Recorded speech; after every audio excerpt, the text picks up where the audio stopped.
in Seattle. We just had a fabulous sold-out show at the Queer Bar, and I'm here with one of Seattle's favorites, Stacey Starfucker. Yeah. If you're nasty. If you're nasty. If you're nasty. Or you got a disgusting.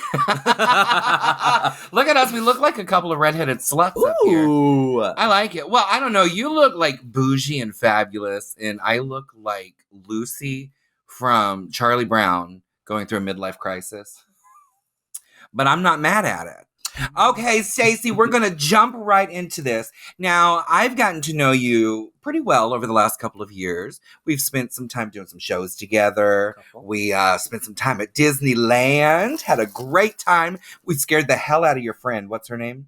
Elena, we scared the hell out of her by getting her on that Ferris wheel. She hated it. Well, we didn't know that the cars just kind of rolled backwards and made you feel like you were about to fall off. They were swaying. They were swaying and swinging. Yep. You know, kind of like this brassiere you got on right now. Swaying and swinging. Mm-hmm. I want you to tell our listeners out here just a little bit about yourself, just like the overview. Of you know, Seattle? About you. Myself. About yourself. Like whenever you go on into like Netflix and it pulls up that little description box and you have to click like view more info. I want that. I want that blurb. I want your Netflix blurb. Netflix blurb. Netflix is like a horror movie with children's comedy. That's wonderful. Yeah. So I want to scare you and then make you laugh at the same time. Yeah, that seems about right. Yeah. Yeah, and that's just good for any drag. So when did you get your start? I started back 6.5 years ago. Mm-hmm. I did a little competition here in Seattle. 2 years prior, I got my first tattoo, these stars. Well, that's one. That's your first tattoos. Yeah. It was at home, a cousin's partner. Yeah. Oh, so those are homemade? I thought they were prison tats. Well, same thing. So you got those tattoos. And everyone regrets their first tattoo. I don't. Mine's little teeny tiny. It's up here. It's above my dog dressed like Stitch. It's there somewhere. It's there. It's Comedy and Tragedy masks, and I got them when I was 15 years old. Oh, cute. Yeah, I lied and said my theater instructor was my mother. We were drunk. I don't know why I was drunk. Well, I do know why I was drunk, because there was nothing else to do. What else are you going to do? In good old Lake County, Florida. Yeah. So I didn't want to regret these. Yeah. Because everyone does. Well, some people do. Yeah. You know, whatever. Yeah. And then I was working retail, and I was like, well, the song Stacey's Mom Has Got It Going On. I was like, Stacey, that is the name. And then I was telling my coworker, I was like, how do I incorporate my stars and Stacey? Starship, Starstruck, Stacey Starstruck was born. But get this. So weird story. So 3 months later, I'm a prom baby. Let's roll it back. I'm a prom baby. My parents split up when I was 2. And then my mom came out, dyke lesbian. Bless her heart. She's been married to her wife now for 22 years. I've always hoped that my mother would be a late in life lesbian. I think she would just be so much happier. Yeah. She's already got the haircut. I really just want her to embrace it. Yeah, absolutely. So I said, well, Mom, I think I'm going to do drag. And she was like, that's weird. And I was like, what? What? You're gay? Like, that's not weird. She was like, well, listen, I never had this conversation. And I think I was like 22 at the time. I'm 30 now. And she's like, well, we never talked about this, but had you been born a biological female, we picked Stacey. Weird. So I was like, okay, well then it is what it is. Fast forward to literally 6 months ago, I was talking with my dad and I was like, so Mom said that you wanted a name picked out if I was born a female. And he's like, yeah, I wanted Stacey. Like, you should have been Stacey. And you're like, well, I am. You got both. I do think it's very important to talk about like the two-spirited thing and like the blurred lines of gender. Yeah. Have you always felt like you do blur those lines? Like, I mean, yeah. My dad was like WWE wrestling, NASCAR football, and I was like crafts, Project Runway, watching all the gay television. So I knew something was different, but I didn't quite understand. Mm-hmm. Yeah. Did you ever spend time like breaking into Mama's closet and putting on the dresses and the heels? Well, actually, I have like one fond memory. Well, no, I don't know if it's fond, but I was very little, like 3. And I remember putting my mom's heels on in a nightgown. And my dad's like, what are you doing? And I was like, what? And my mom's like, okay. And my dad was like, take that off. That's like exactly my story. Yeah. And you can listen to that story set to music with Double Wide Diva by Ginger Binge, now available where fine music is sold, and several Walgreens, I'm sure, at this point. All right, so 6.5 years ago, you decided to try drag for the first time. Try it. You wanted to embrace the tattoos. Well, actually, I moved to Seattle, and I had no friends. I went on a whim. Economy was bad. I was going to school to be an elementary school teacher, and I couldn't get a job. I am learning so much. Like, we are so similar. Do you Really? know I was gonna be a school teacher. What grade? I wanted to do elementary. I wanted to do drama for elementary. Oh, I love that. I wanted second grade. You wanted second grade? Because they know the rules. They're excited about school. They're the ones. After that, they get puberty.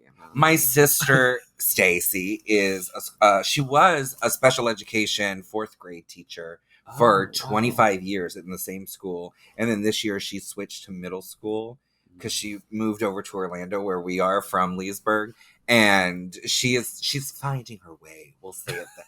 Yeah. Well, we all have to. Middle schoolers are not the nicest people. That's why puberty hits. Yeah. But so I spent a lot of time when she first started as her teacher's assistant. Oh, okay. And then I was teaching children's theater classes outside, like in the community theater stuff, like outside of the school system, because Lake County, they don't have drama programs. So we created our own, and I was like, this is my calling. This is what I want to do. Yeah. And then theater kind of took off for me. And then from theater, I got into drag. Were you a theater baby? No. I thought the theater kids were weird. We all and are. Now I'm friends with every single one. Yeah. I mean, you basically are a theater kid. Here we are. Point. Yeah, I really. So, So I went to school. It wasn't working out. Economy was bad. Moved to Seattle to do hair. Had no friends. Went to the bar. Met some amazing drag queens. They became my best friends when I moved here. But then they were like, so, can you give me some input? Do you like my performance, my hair? And I was like, shelling it out left and right. They're like, bitch, you don't know what you're talking about. You don't do drag. Isn't that the drag queeniest thing to do ever, though? Where it's like, can I get some honest feedback? Bitch, you don't know anything. Yeah. Here's my list. So then they were like, well, you don't know what you're talking about. And I was like, well, let me prove you wrong. So I entered the competition, and that I did it literally to prove people wrong. Yeah. To be like, no, I know it. I mean, the makeup, it wasn't there. Yeah. The costumes were there, though. I knew entertainment-wise what I was supposed to be doing. Needed to polish a few things, but it worked. But I also feel like drag is like an ever-evolving beast all in and of itself, absolutely. Because makeup styles, they change. The trends are always coming and going. And I also feel like, if you feel like you've reached your pinnacle of perfection, you have nowhere else to go. So you might as well hang up the heels and say farewell. Yeah, quit. Yeah. You need to always improve. Do you get stage fright? Every time. Literally every time I walk out, I'm like, oh no, I have to pee. Oh God, I'm going to piss my pants. Never happens. No, when you're tucked so tight, it's going to shoot over your shoulder. I'm the same way. And my mother was like, I don't understand it because you've been doing it, before drag, you were doing theater and you've just been in this your whole life. But it's different when you're on stage. I have severe social anxiety out of drag. Really? Yeah, I really do. And I get so nervous whenever I'm getting ready to go on stage. And my mom was like, well, if it's that bad, why do you do it? I said, you know what? If I ever stop feeling that, that's when I will stop doing drag. Yeah. Because it forces you. It's a fire. To be better. It forces you to really give it your all. So you go in, do you win the competition? Okay, so technically yes, but technically no. So I made it to finals. I won that week, made it to finals. I was supposed to win, but I got my first paid gig during Pride and had to leave. So I was disqualified. Shady. Yeah. But at least you got your paid gig. Yeah. Oh, yeah. Nah, I got that. So I was like, joke's on you, bitch. So you really took to drag like a fish to water. You were like, okay, I'm good. I've done this, and I'm immediately getting my paid gigs. I took a year off after that. A year and a half off. After your first paid gig? Yeah. Why? Because when I first started, I didn't know drag would be so big as it is now. And I wanted to focus on a career. And my career currently is doing hair. And I was like, when I'm 60, 70, 80 years old. Well, hopefully I'm not doing hair at 70, 80, but when I'm older, I need something to fall back on. I don't know if I can be strutting around in heels at 50 years old. Maybe. We'll see, but who knows?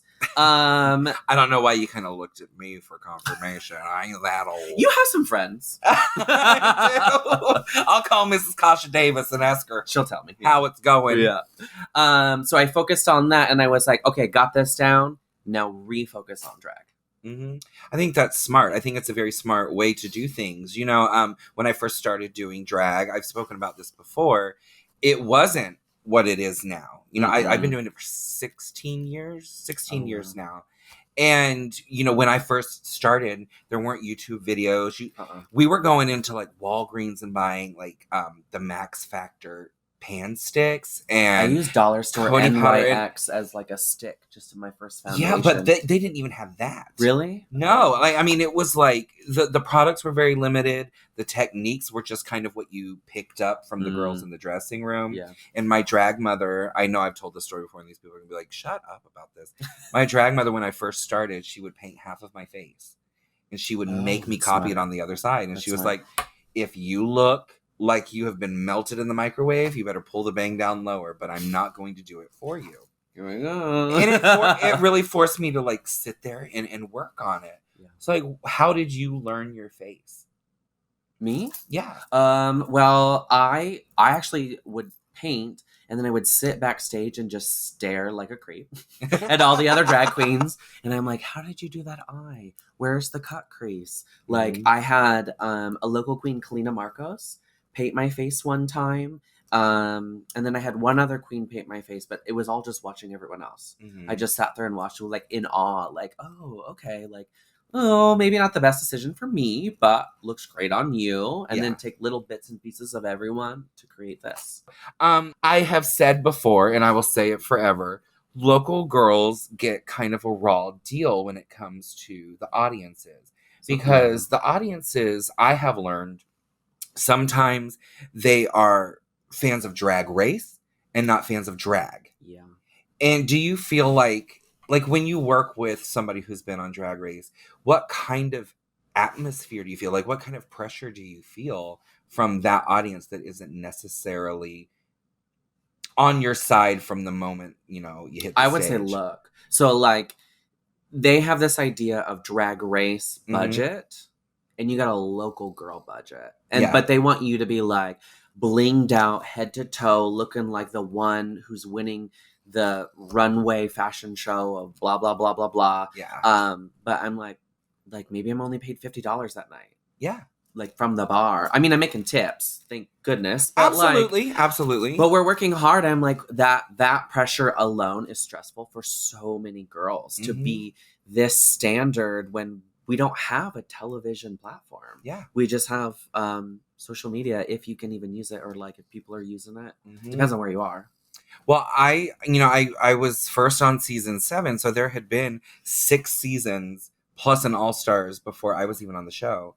And I'm from Orlando, so I was working with like Roxy and Detox and Coco and like all of these legendary, iconic Drag Race girls. Yeah. And I was there being the curtain jerker, being the first one out of the chute, you know? Yeah. The mouth of the South on that microphone. And I would feel it sometimes from the audience. Like when I first walked out, they weren't as excited and weren't as accepting because they hadn't seen me on television. Yeah. And it was really disheartening at first until I realized, oh, but they don't have any preconceived notions of who I am or what I do. No. So then it was easier to get them on my side. Yeah. I felt like. Oh, that's true. Then like once they're on your side, I feel like they are a fan for life. So I will say sometimes when you have certain girls coming in, if you know the girl or you do a little research, you can kind of know their background or their fan base, and then just play in a little to that, and then they'll ease up. Yeah. They'll ease up. Yeah. I mean, that's why you did WAP tonight. Yeah, you know, of course. Because you wanted to just piggyback off my brand. Warm apple pastry for those. I'm hungry now. So you started drag, won the competition, or was supposed to win the competition, but you said, I know that struggle. Yeah. And then you got your first paid booking, took a year and a half off, and then jumped back in. But at that time, when I jumped back in, it was all free. You just volunteer, you show up, you walk around. My first actual like bar paid gig, non-pride, they told me I had to show up at the bar for 3 months straight, at least 2 times a month, and just say hello so everyone knows who I am. Yeah. So that I had a crowd. Yeah. I mean, I stacked that crowd when I was there, but I knew what I was supposed to do. But I think that's a really important lesson for everybody to take away from this. If you're just getting into drag, just go and be seen. You have to see, you have to be seen, you have to support. Even if you can't financially be there to support, just show your face. Yeah. Give some applause, take some pictures, and do what you have to do. It goes a long way. So I think that even though there is some kind of weird stigma attached to being a local queen, there's also something really just beautiful and pure about it that you don't necessarily get outside of that local scene, of your local scene. Oh yeah, I've got to know a lot of the like my local fan base with doing hair. A lot of them are like, "Wait, you do hair?" So they've come to the salon, and now I do their hair there. So they get to know me outside of drag, and then I get to know them a little bit better. So I can be like, "Yeah, I recognize that face." You have like a regular job, like a normal everyday job that you go to, I do. And drag is your secondary income. Yeah. Do you think that that's important for you? Like, do you see a time in your life where you'll ever be like, I'm going to put hair on hold and just focus solely on drag? I think if this got larger and I had a larger opportunity, it would take a pause immediately. If that bra got larger? Yeah. If this fit a little bit better. A little better? Yeah. If the strap actually touched in the back. Yeah. What we're saying is this is not an episode of the podcast. This is really just us begging you to donate to this GoFundMe for a bra extender. Please. For Stacey. I really need it. I got juicy and now I really need it. So do you have aspirations of being on like a drag race or... I would love Drag Race. I think Drag Race is an amazing stepping stone. I don't think it's end all. I think that's like... smart. I won't say it now because I don't want anyone to steal my ideas. But once I'm on, I feel like I could do bigger, better things, bigger productions. I could travel and do larger shows, or I could do local things. I could do great things like this. I would love to be able to have that. I would love for you to have that. I think you deserve that. You're definitely one of the shining stars that I've met on my journey. I love everything that you do. You sound very starstruck. What was your favorite performance you've ever given in drag? No. None? You don't like any of them? They all suck. Just kidding. They're always exciting. Every single time. There's not one that I can be like, oh, I liked that one. Or that like one time I was here. The one time I like every single time. Just because I see everyone smiles. So it's always exciting every time.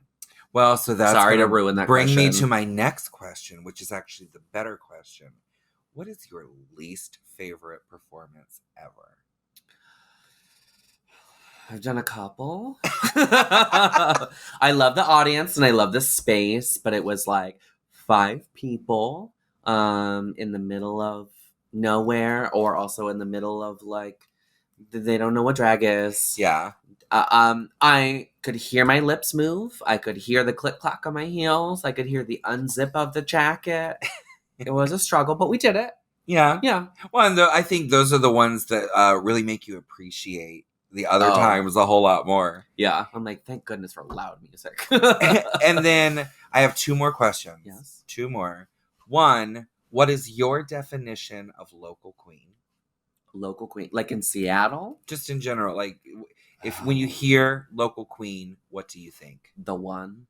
Because like everyone starts as a local queen. We all, I mean, we all have.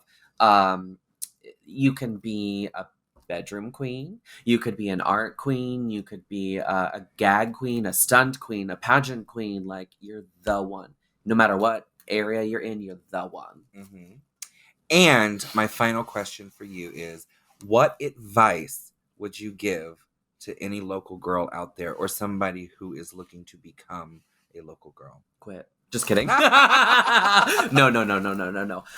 Keep trying. Keep pushing yourself. If you feel stagnant, look at other girls in other cities. Don't look at like larger names. Look at local girls and see like what are they doing that I want to do better? How do I better myself? And you'll get better, guaranteed. Practice, practice, practice, practice, practice. Absolutely. Even if you like you test out an eye for the night and you're like, oh dang, this is ugly. Go out, try it, see what people say, and believe it or not, the things that you think are ugly, everyone thinks is beautiful.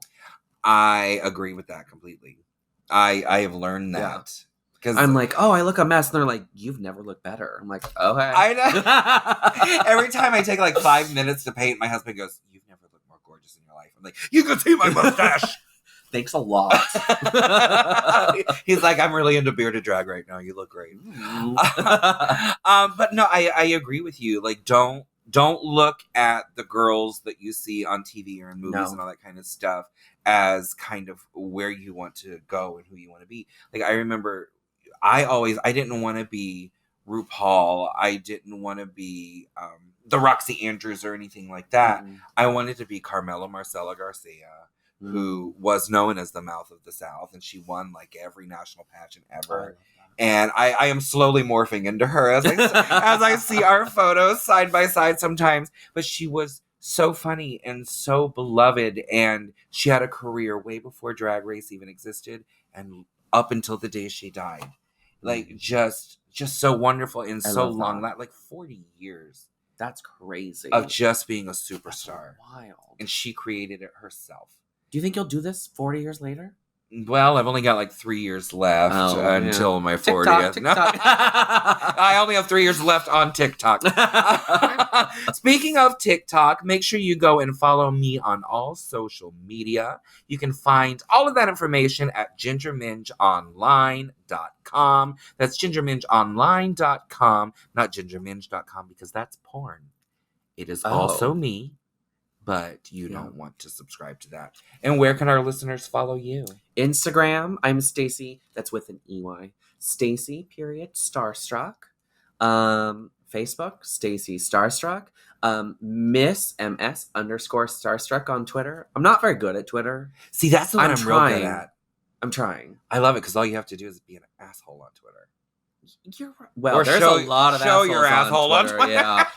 Every time I'm like scrolling, I'm like, oh, that's someone here. That's their alt. Time to close. Well, Stacey Starstruck, you are a local queen. And I mean that in the best sense of the phrase, because I think that local queens are the foundation that this is all built on. And you are a hometown shero. Thank you. Make sure you check out Stacey on social media and anytime you are in Seattle.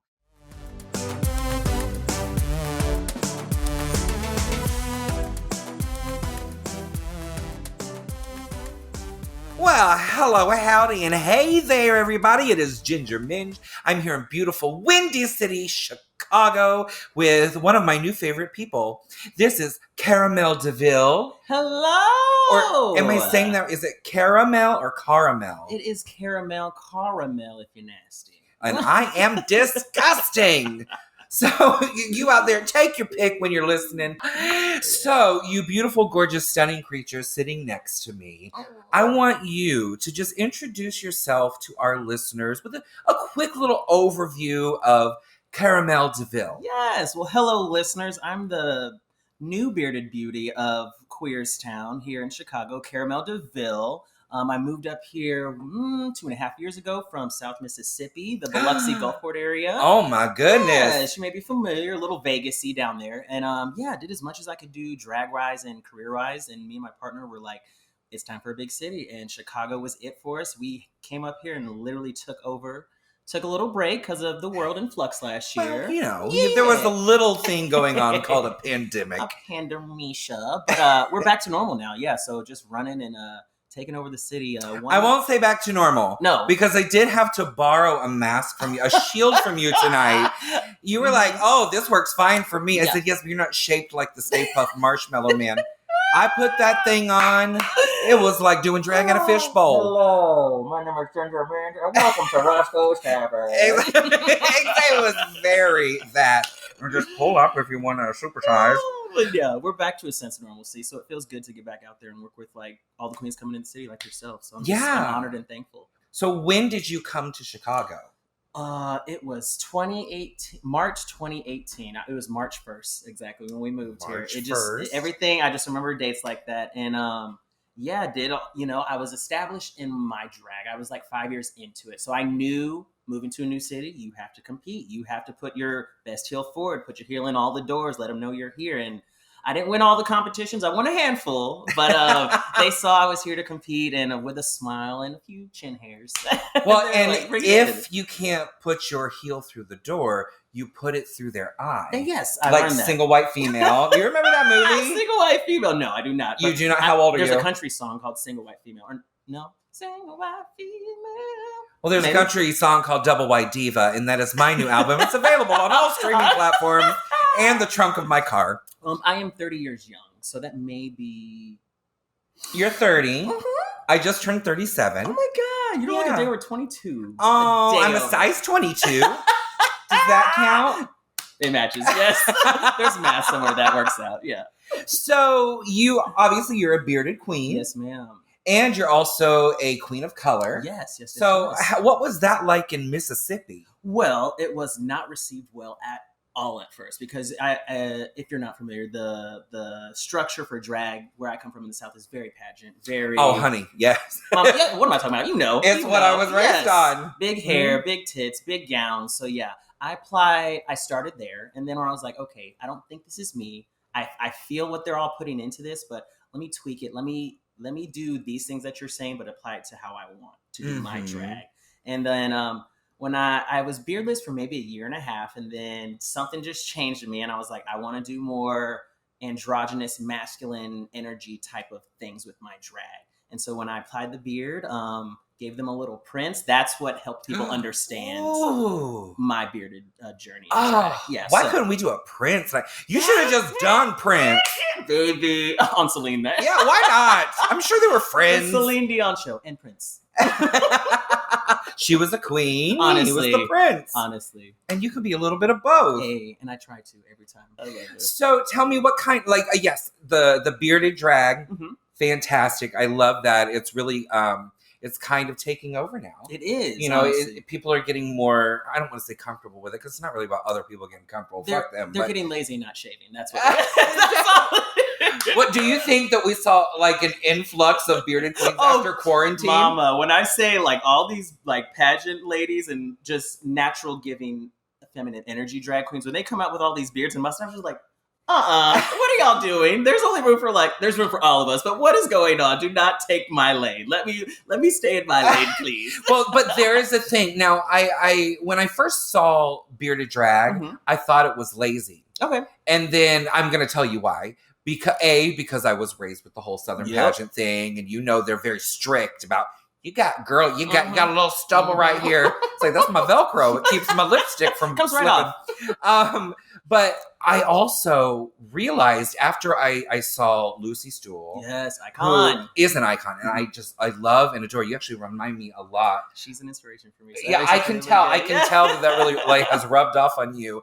When I saw her, it made sense, because I was like, oh, it's not being lazy. This is a part of her and the aesthetic. And I realized that the first couple bearded queens I saw, they were doing it for the wrong reasons. Yes, it wasn't an extension of their character. It was, I don't even think they were being lazy. I think they were just trying to be shocking. Yeah. And it was also at a time, in Orlando where, yes, we are a big melting pot. We have a lot of different types of drag. But the bearded drag was something that nobody had really done at that point. Or touch bases on. Yeah, so it did feel like it was being done for the wrong reasons. But I think that goes for any type of drag. Yeah. You can look at somebody and kind of sense their authenticity and what is kind of an extension of themselves and not just a character. And I've really learned to love, not even learned to love, I've fallen in love with a lot of bearded queens, because it really does. It just kind of completes the look. That makes me feel so good hearing that, because I feel like that's what not just drag artists in general, but bearded queens, I feel like, yes, we just want you to understand, it is just an extension of it. Yeah. It's just to make things a little more glamorous, a little more edgy. And yeah, I feel like people view it as lazy because they don't understand it. They just need the understanding. And then once they see it done and they're like, oh, I get it. Yeah. Then they're like, I get it every time now. this old Southern gal has been around the world, and I've gotten to see so many different types of drag. And I have fallen in love with so many different. I'm gonna tell you the one type that I'm like super into, and the reason I'm really excited for Drag Race Drag Race UK season 3 is this. When I grew up, it was called Femme Drag or Bio Drag. Mm-hmm. Now it's the AFAB Queens. Mm-hmm, mm-hmm. So I am so excited. Victoria Scone. I met her when I did a tour over in the UK, and again fell in love. But to me, my definition of drag, when I first started, it was just to try to emulate the entertainers that were successful, you know? Right. And then as I have come into my own, as I've gotten older and tried more things, I've realized that to me, drag is just a celebration of femininity. It really is. And I feel like anybody in the world can celebrate femininity. And girls, like I talked about on my last episode, Venus Envy, who is from Orlando, and now Victoria Scone. I feel like these ladies, they take what they already possess and they amp it up, elevate it to the nth degree, and it's just so fascinating to watch, and it's so pretty to me. And like what you do and what Lucy does, it's so pretty to me. It is glamour. Thank you, Diva. No, thank you. I just like that the drag, it's slowly happening, but the drag community is opening their eyes and their minds to all aspects of it. Slowly but surely. We're getting there. Yeah, absolutely. And I feel like, Drag Race has been good for the drag community, and also it's been bad for the drag community, because for a while on Drag Race, it was just, this is what drag is. It is one thing, and that's what was being celebrated. And there are a lot of fans of Drag Race who are not a fan of drag. They think they are, but they don't really know what it is. Until they see all of it. They're like, and then they go, whoa, this is also drag? This is sensory overload. I can't deal with it. But then, of course, we had shows like Dragula come along. Yes. Which celebrated like the darker, grittier side of drag. We had Camp Wanakiki come along. Celebrate the campier. Just campy and fun and just no drama, know? And I think that it's really showing the world that there's a place for every type of entertainer. I get that, and I agree. I would agree with that. So when you moved from Mississippi to Chicago, what was it like breaking into the scene? Honestly, I was gonna wait maybe 2 weeks to a month, because I was like, let's get settled in, let's get find the job and all that good stuff. And then my partner was like, nope, there's an open there's an open competition this weekend at Charlie's. He said, you're going. I've been to Charlie's. Yes, that's one of my home bars. I'm there actually, I've had the privilege of becoming like a queen who works at multiple bars. That wasn't a thing prior to the Panorama, and just having the privilege to represent so many bars and say, hey, come over here. It's a good time everywhere. Feels so good and just validating. I want to talk about your first drag performance ever. Oh my God. So it was the amateur competition in Gulfport, Mississippi. There was 5 of us. I ended up beating one of my very established sisters from Mobile, Alabama. She should have beat me, but I brought all my friends out. You know how the amateur competition go. Yeah. But they assigned us songs, and then you had to perform your winning song of your choice. So the first song I ever had to do in drag was Kim Zolciak's Tardy for the Party. Don't be tardy for the party. I was not a Housewives fan either. I was like, what is this? Someone help me. I've never seen an episode of Housewives. I've seen a few seasons, but I've seen like the viral clips here and there. I've never seen an episode, but I remember that song because that song went viral. It did. I was just like, why did I get this? All the other songs were like Cold Hearted Snake, Christina Aguilera. There was some Britney and Whitney, and I was like, I get the Housewives song. But I guarantee you, at that moment in time, that song started, and every person in that bar was like, "That's tardy for the party." They did. I was like, I don't know this. Thank you. Just give me one. And that was a good time. And then my winning performance, which for me would be my first time like on stage, was a Showstopper by Danity Kane. Oh wow! Yes, I lived for like the early 2000s R&B, like hip hop dancey vibe. Like that was my gig, and I have 3 Danity Kane CDs, so it was only rightfully so. Those were the 3 that sold. Yes. So, That was pre-beard. Yeah. Yes. Pre-beard. The beard came in. Mm-hmm. How much later? 2 years? Year and a half, 2 years. Year and a half, 2 years. Mm-hmm. So what was your first bearded performance? And what was it like getting ready to hit the stage with a beard for the first time? I knew I was about to either make no money or they were going to go up. I ended up making no money in that performance. It is okay. We live, we learn. But I did it as a SpongeBob, as the Krusty Krab fry cook. I did before he cheats. It's in my mind. I'm like, where was I going with this? I didn't even have a Patrick or a Gary, but I did before he cheats by Carrie Underwood as SpongeBob in his fry outfit with a beard, and everyone was just like, I don't get it, but I guess, yeah, Why not? Yeah, caramel. And so it was like 3 months of adjusting, getting feedback from everyone, wanted or unwanted, and then they were like, you should do Prince, and then once I did that, they were like, okay. You got it. We got it. We're good. We click in. We get it now. And really, all drag is trial and error when you first start. Mm-hmm. And my favorite drag shows, I love amateur drag shows, like first time out of the gate, because even when the look's not there, you can tell like they are so nervous. You can see the nerves. There's so much energy. You see the energy go, and you're like, and you see how much they want it. Yes, their drive and their what is they're hungry. They're hungry. That's the word. They want it so bad, baby. And I'm just like, yes, I see what you're going for. Maybe I want to help, but I don't know if I have the time right now. But here's my 5. Take my money. Exactly. Use this and buy a bigger pair of lashes to stack on top of those.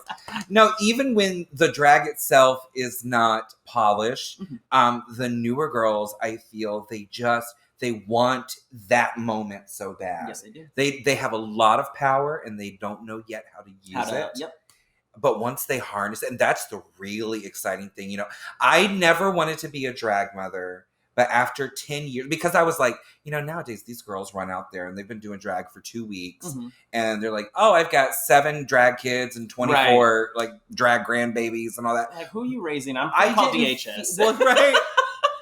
I didn't feel like I knew enough to be of help to anybody else. That's fair. So I said, I will not have any drag kids until I am at least 10 years old, So once I hit 10, I start, and I really, to be my drag baby, and there's a lot of people that have asked, which I think is very flattering, but I have like a couple of rules. Like, you have to be self-sufficient. Mm-hmm. You cannot rely on me to do anything for you. I'm there for guidance and help, not to do it all. And you have to have bigger aspirations than either being on a local showcast or being on Drag Race. There's more to it. There's more to it. And those two things, they're big goals. And maybe you'll hit them and maybe you won't. But it's about everything in between that you do that I think really establishes you as a performer. Yes, ma'am. So those are my rules. Oh, and don't ever come to me and ask me for my wigs. But it's so good. It's a double, triple stack. I need it. But the problem with that is I have loaned them to girls before and they come back like a straight flat mess. And I can't do that. I can't wear anything like that. I don't have a neck. It doesn't support it. This was a suicide swirl. Now it's just like, what is going on? Exactly. And now it looks like he got caught up in the Roomba. Baby. So, one of my drag kids is actually Tora Hyman, who won the second season of Camp Wanakiki. Yes. I saw y'all 2 years ago when y'all came for the Christmas festival. Oh, yeah. That was so much fun. We got to go on tour right after she won, and we had a really good time together. But I actually knew her from before either of us did drag. Okay. I was her manager at the Lion King on Broadway in the merchandising department. Yes. So when she moved down to Orlando, I was like, girl, I need a Sue Sylvester for my clean night. Let me push up and drag real quick. And then that little bitch, she really took to it like water. She said, I'm good. And what I really appreciate about her is that she has never tried to emulate me. Yeah. If that makes any sense. No, I don't get that at all. I agree with you. I don't see her trying to emulate. She wants definitely the types of success that I've had, but she's gone about it her own way. And like Camp Wanakiki, she swept. It was so good. She did such a good job. So good. I mean, I did help. I was a good mother. I helped. But I remember her mushroom outfit that she wore the first time she won. Raja Gemini Okay. and myself were drunk off our asses in San Francisco. And we were sketching this shit on a napkin and taking pictures on our phone and sending it to her. Wear this. Exactly. Well, and I was like, just go and make this your own, but this is the idea. And that's what I love about her is I'm able to say, this would be a good direction. And she'll take the direction. And apply it to where it does best. Do you have a drag mother? I don't. Me and my former drag sisters back home in Mississippi, we started at the same time without any like guidance. So we called ourselves the Orphan House. Aww. And then we all like helped each other with what we needed and what needs we had. And then once we all just came into our owns and developed what each of our signature styles were, we're like, all right, time to leave the nest, girls. Yeah. Time to leave the nest. So no. Unfortunately, no drag mother, but again, I'm very inspired by my peers, so I always ask and look and pay close attention. I'm very observant. Yeah. So I'm always like, okay, I see what you did there. Let me. How long have you been doing drag? Too long, honestly. I need to stop. Please don't stop. Now I know you, and I'm a fan and a friend. I don't want to stop anytime soon. When the knees say, "Hey, sit down," that's when I'm going to stop. But oh God, I would have stopped 10 years ago. I've been doing drag now, successfully. I would say for May 31st was my 7-year anniversary. Oh, 7 years. That's a good chunk of time. 7 years. Yeah, it's a lot of time dedicated to a specific craft. But through the experience, the great experiences I've had and the not so great ones, I've learned a lot. I've learned a lot about myself, about my performance style. I've learned a lot about like my drag and how it's received, and I like to know my audiences wherever I go, and I feel like that's genuinely helped me stay in the game as long as I have. So I'm hoping for the longevity. I'm sure you have it. I absolutely am sure. I want to know from you, what is your definition of local queen? Definition of local queen. All right, to keep it local. So a local queen is someone who is the word or not privy, but they are not stationary either. Someone who is known in a community or area of performance spaces that does things for the community, helps uplift, is just a face in the community that ensures everyone is on their A game, doing what they need to, looking out for each other, and just a good role model in general. Yeah. So does that sound right? Did I get the A+? Yeah. A-? Well, the good thing is there are no wrong answers. Okay. So that's good. And this is my 3rd episode. I've gotten 3 very different answers. But I think the heart of the answer is always the same. It's somebody who is established in their community, who has a relationship with the community at large. Yes. And then works towards making that community better. There we go. It's a reciprocal relationship. And it's a very healthy relationship. I've always said, when I'm in Orlando, I'm still a local queen. Yes. I'm still rolling up to Hamburger Mary's with my suitcase and a baseball cap for $50 and a free hamburger. Like, no, I don't consider myself more than a local queen either, but the people back in Mississippi, they're like, you're doing so well. We're so proud. You're getting so big. I was like, thank you. Like, I'm just working more. I said I wanted to move out and do more drag, and that's all I'm doing. I'm still local. Like, to these people up here, I'm just a local queen. And to y'all, I moved out of the small town and I'm now a big star. I'm not a big star, y'all. I just moved my workplace. That's all. But it means a lot that y'all feel my definition of local queen would be somebody who is a megastar. You know, I think that local queens get a bad rep sometimes from the drag race fandom. Okay. that are like, oh, well, I mean, yeah, you're great and you're pretty and you're fantastic, but I saw her on TV. and that's not fair, because honestly, the local girls, I think it's such an honorable title to have. That's why I still call myself a local queen, because the local queens are the ones who ensure that the love of drag, the love of community, that's all there in that town. They literally hold the fort down. So girls that have been on Drag Race or Dragula or Camp Wanakiki or won the pageants, so they can come through and have a good experience. Be respected, yep, 100%. But the local girls, you know, they're the ones that are fighting the fights. They're raising the money. They are making sure that their community is taken care of and safe and happy at all times. Yes. And I think it's such an honor and a privilege to be a local queen.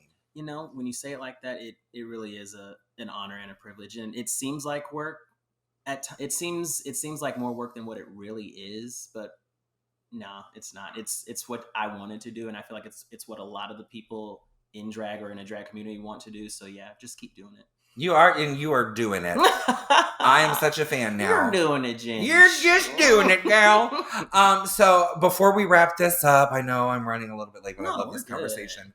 I wanted to ask you a couple of questions. I like questions. Okay? Fire away. First, what is the worst performance you've ever given? Oh my gosh. Okay. Oh, answer that first before we go on. My worst performance that I ever given. Oh my God. I really try to forget them and or delete them. Let's see, the worst performance. Oh my God. Okay, so the first time my dad got to see me in drag, it was a divas variety impersonation show put on by a theater group in my old hometown. So you are a theater queen. I dabble. You did the show at the theater and you were in show choir. You definitely count as a theater gay. So yeah, that was my dad's first time seeing me in drag. They wanted to do like divas impersonations, and I was just nailing my Prince down. They're like, "You're gonna do Prince. You need one more because all the queens are doing two." I was like, "There's not another bearded like entertainer that I can think of." And they were like, "How about you shave and do Madonna?" I was like, because first there's a lot wrong with that, a lot to unpack. Well, I, being naive and probably not socially aware of everything, I decided to shave. I did Prince without a beard, my mustache. I drew on a mustache and then I wiped it off and did Madonna. I just put on... You could have been like Akira. She has these little fuzzy hairs. Yes! She cuts them out of wigs. I wish I would have known that. And she makes them look so flawless. I'm gonna say there's probably a nice filter on that camera. Choices. No, I mean they look fine, but there's times where girl, she was sweating, and by the end of the day, she looked like a billy goat. Just dangling. This is not about her. So that was probably my worst performance because I missed my Madonna choreography. I left my Madonna shoes my partner left my shoes at home. So I felt very unprepared for my Madonna performance. Is this the same partner you have now who stood me up this evening? I was promised that this adorable young thing was going to be here. I'm so sorry. Me and CJ will be back later. I'll tell him to show up afterwards. Wait, what's his name? Tyler. Yes, I met him. Well, I met him at the Christmas show 2 years ago. Yes. And then I met him tonight in the alley. Which we met most of the people, most of our familiar friends in the alley tonight. Yeah, well, it's that alley behind Roscoe. Detox Way. Yeah. She owns that. She pees in it frequently. Yeah, well, if you can reach it, you might as well pee. All right, second question. Shoot. What is the best performance you've ever given? Oh my goodness. I would probably say that was the first weekend competition. My first extended competition here in Chicago was Crash Landing, rest in peace. It's used to be held at Berlin nightclub, which is just opened back up. That's a great little establishment. I love that place. I made it to the finals my first time there, which is something that everyone was like, this doesn't happen. No one shows up and goes straight to the finals. I was like, I didn't come to play. I did Bad Romance with one of my drag sisters now from Charlie's, and the first winner or the most recent winner of the Roscoe's drag race, their name is Male Spice. They won right before I won the All-Stars competition.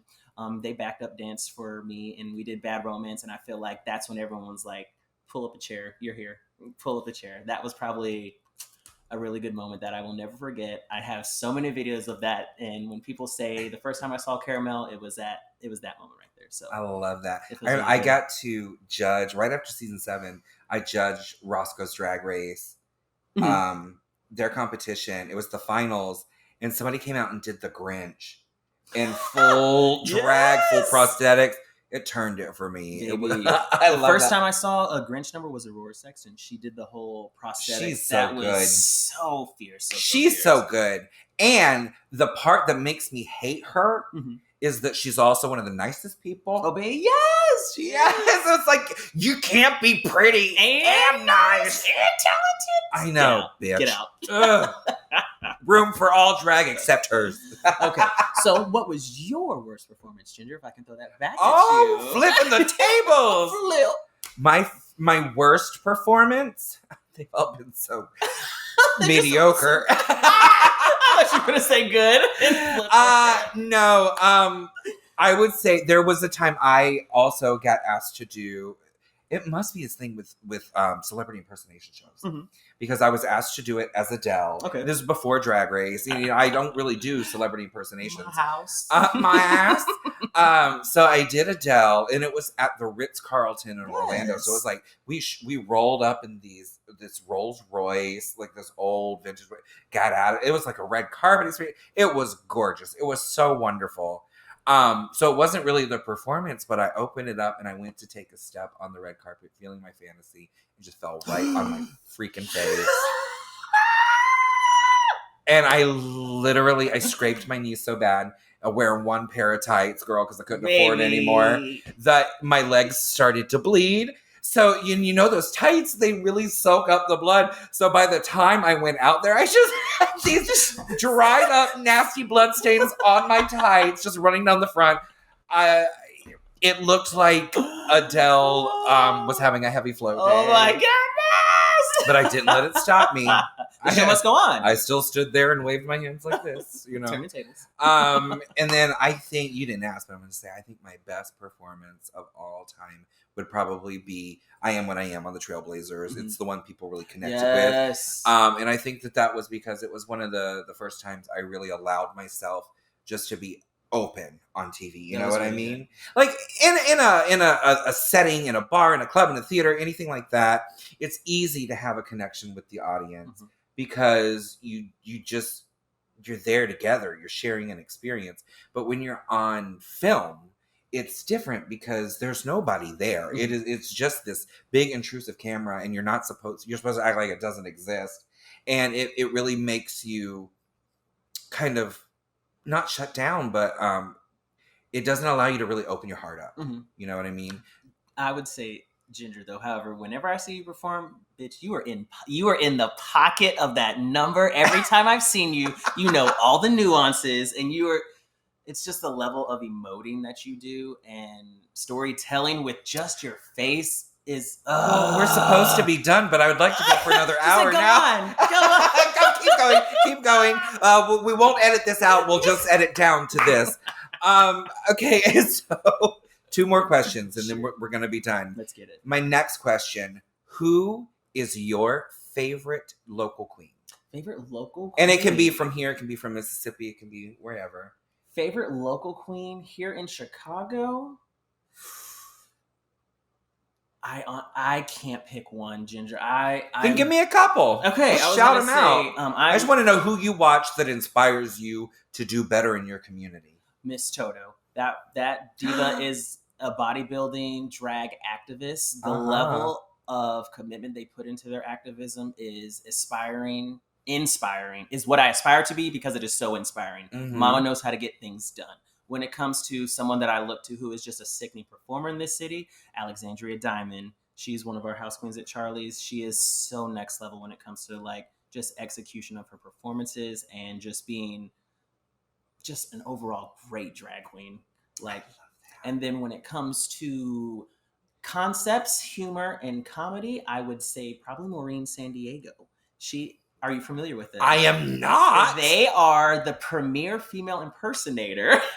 They're a AFAB queen here performer here in Chicago. They're so good. Yes. They are so amazing. And they do like parodies of songs. They write their own lyrics to them and just literally parody every song you could think of on the pop charts. And they have a special coming out September 25th.